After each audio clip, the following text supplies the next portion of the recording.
Have you ever watched a horror movie and gotten to the end when everybody except for the main character has died at the hands of some kind of supernatural entity, and you think to yourself, boy oh boy, they are screwed, because who's gonna believe them? Supernatural entities are only a thing in Hollywood, right? But what if your belief in the supernatural got you into some legal hot water? For example, if you stake somebody through the heart because you thought they were a vampire, would that genuine belief save you from prosecution? Turns out that this is actually settled British law. And so today we're going to go into the case that set that precedent, the Hammersmith ghost case. In the early 1800s, a ghost was said to be haunting the Hammersmith area of London. On two separate occasions, two women, one old and the other pregnant, were said to be scared to death by the ghost.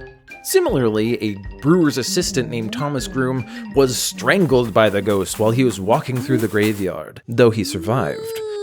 Why, you little... I'm the victim here! He said he gave a bit of a push out with my fist and felt something soft, like a greatcoat. On December 29, 1803, night watchman William Girdler said that he gave chase to the ghost, but he lost it after it flung off its white shroud. More and more evidence that there might be something more earthly about this supernatural entity. People at the time theorized that the ghost was of a man who had died the previous year after he ended himself. And because he had committed a mortal sin, people theorized that if his body was buried on consecrated ground, that his soul would not be able to rest. Because London didn't have an organized police force at the time, locals took it upon themselves to form a neighborhood watch so that they could catch the ghost before it claimed any more souls. While on his patrol on the night of January 3rd, 1804, Girdler, the night watchman that I mentioned before, said that he pantsed him. Girdler, the night watchman that I mentioned before, said that he passed a man named Francis Smith, who was armed with a shotgun.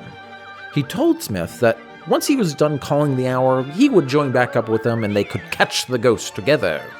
But surprising everyone, the 29-year-old Smith actually shot the ghost.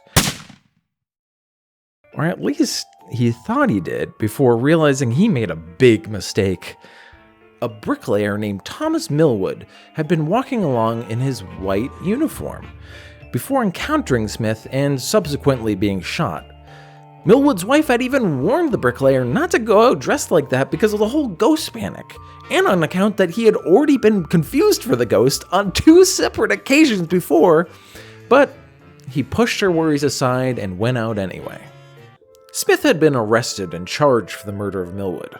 At court, witnesses said that he called out twice in quick succession, crying, "Damn you! Who are you?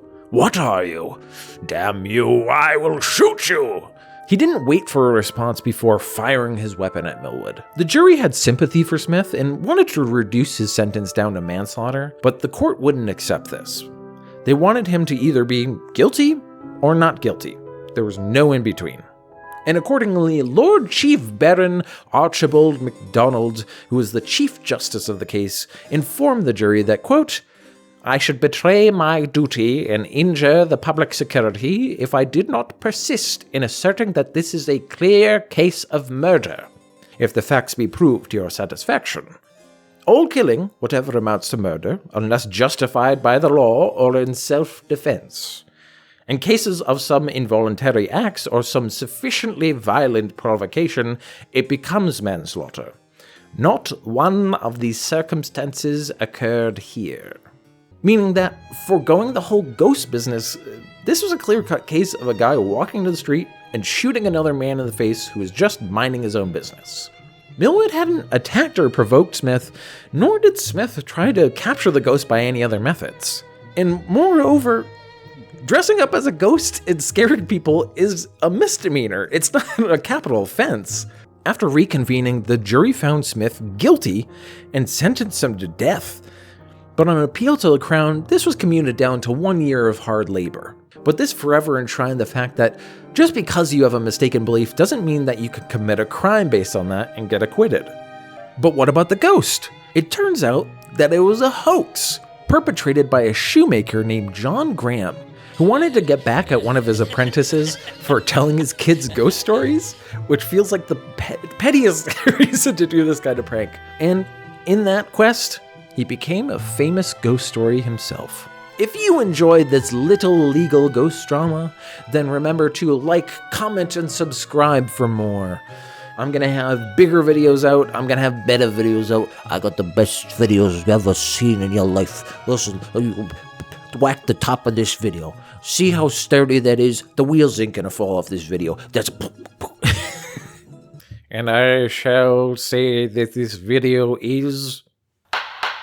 adjourned. All right, bye.